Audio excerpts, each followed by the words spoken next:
જામનગર શહેરના ગોકુલનગર વિસ્તારમાં આવેલી શ્યામનગર સોસાયટી શેરી નંબર 8 માં શ્રી રામ ગણેશ ઉત્સવ મંડળ દ્વારા વિઘ્નહર્તા ધુંધાળાદેવ ગજાનન ગણપતિ મહારાજનું સ્થાપન પૂજન કરવામાં આવ્યું, જેમાં ગણપતિ દાદાને 5 કિલોનો લાડુ બનાવી પ્રસાદ રૂપે અર્પણ કરવામાં આવ્યો હતો।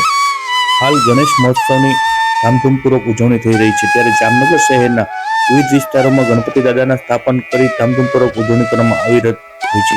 ત્યારે જામનગર શહેરના ગોકુલનગર વિસ્તારમાં આવેલી શ્યામનગર સોસાયટી શેરી નંબર 8 માં સાર્વજનિક શ્રી રામ ગણેશ ઉત્સવ મંડળ દ્વારા વિઘ્નહર્તા ધુંધાળાદેવ ગજાનન ગણપતિ મહારાજનું સ્થાપન પૂજન કરવામાં આવ્યું હતું।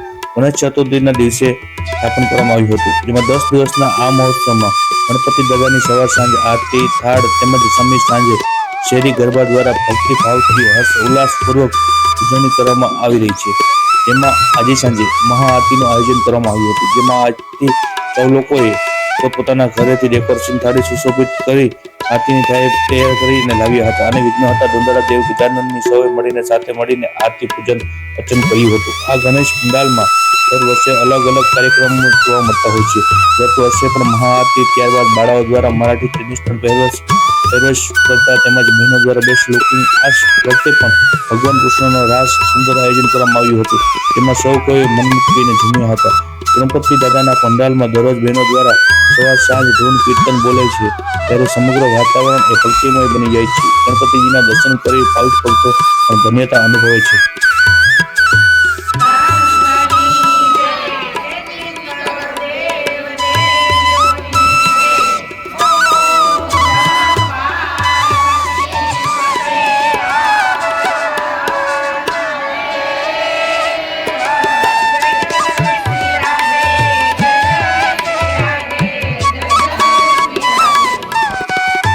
મારું નામ સાધનાબેન છે, હું રામની માં છું। અમે ગણપતિ બેસાડે છે, શ્રી રામ ગણેશ મંડળ એનું નામ છે, એનો 3જો વર્ષ છે। એ મારો નાનો છોકરો બેસાડે છે, એ પછી શરૂઆત કરી દીધો તો મારા શેરીના બધું બેનું છે, આડોશી પડોશી છે, બધું એ મને ઘરના લોકોની જરૂર નથી પડવા દેતા। મારા પડોશી ભાઈબંધુ છે, ગણેશજી એને મને મલાવી દીધા, એના સહયોગથી બધું આલે છે। અમે નવીન પ્રસાદી રાખે છે, કોઈ ફૂલડા ચડાવી જાય છે, હાર ચડાવી લાવે છે, કોકસું લાવે, બધું એ સત્સંગ કરવા બે ટાઈમ આવે, બધું એ આવે, બધુંના સહયોગ છે। અમે 10 દિવસ બધું કરે છે। કાલે 11 સુધી તો અમે કાનુડાનો રાસ રચાવ્યો હતો, કાનુડો બનાવ્યો હતો, પછી એ બધું છે અમારો 3 વર્ષનો સહયોગ છે, બધું થઈ ગયો ને હું ગણપતિ બાબા से એ જ પ્રાર્થના કરું છું કે બધું લોગ हिल-मिल ना काम करे, બધુંનો સહયોગ થાય, બધું આપસમાં પ્રેમ સે રહે। 10 દિવસની કાલ શું થાય આપણે ખબર નથી, એટલે બધું પ્રેમ સે રહે ને બધુંનો સહયોગ મળે ને બધું હારા બને, બસ બીજું બધું સારું સારી ઈ થયા ને। અમારે ગણપતિ છે શેરી નંબર 8 ના ગોકુલનગર, જામનગર, શ્યામનગર।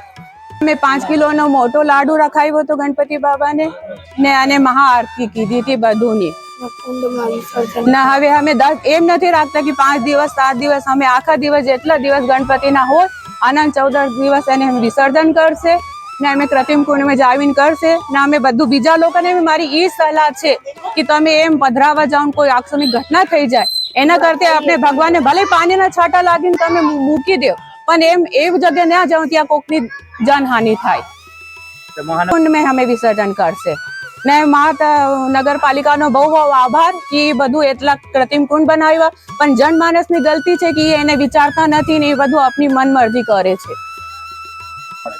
અમારે સવાર 9 વાગે આરતી થાય છે, બધું આવી જાય છે અને સાંજે 5 વાગે સત્સંગ થાય છે, પછી રાતની આરતી 8 વાગે થાય છે, પછી ગરબે થોડીક રાસ રચી લે છે યા થોડીક વાર અમે 11 પછી બાબાને કાયમ રીતિને સુલવાવે છે, પૂરો એને ઢાંકે છે, પછી સવાર ઉઠાવે છે, ફૂલડાનો હાર ચડાવે, બધું જો અમે એના ડીજે બીજે કઈ ઈ નથી કરતા, આધુનિક પણ પરંપરાગત જો થાય છે બાપાનો ઈ બધું વ્યવસ્થિત રાખે છે। મારું નામ વનિતાબેન છે, અમે શ્યામનગરમાં રહી છીએ, શેરી નંબર 8।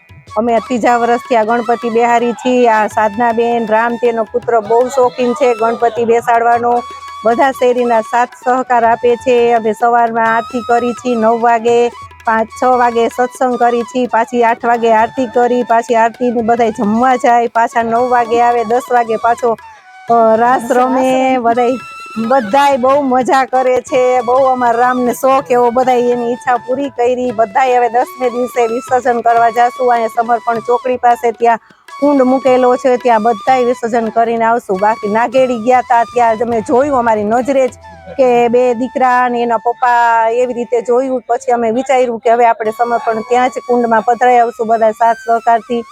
એવી મારું નામ રામ વિજયભાઈ સોનવાનિયા છે. હું અહીંયા 3 વર્ષથી ગણપતિ બેસાડું.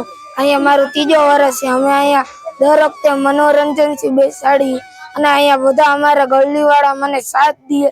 અને પહેલા દિવસે કોઈ નહોતું આવતું, હમણાં બધા ગલીવાળા મને મોટિવેટ કરી અને ડિમોટિવ કોઈ નથી કરતું. અને મારું આ બધા કુંડમાં વિસર્જન કરવા જાય. હમણાં નાગેડીમાં 3 જણા, 2 દીકરા ને એક હસબન્ડ ના પિતાનું ડેથ થઈ ગઈ. એટલે પ્લીઝ મારી આ જ સલાહ, આપણે કુંડમાં વિસર્જન કરાય. અહીંયા મેહુલના ત્યાં પાસમાં કુંડ.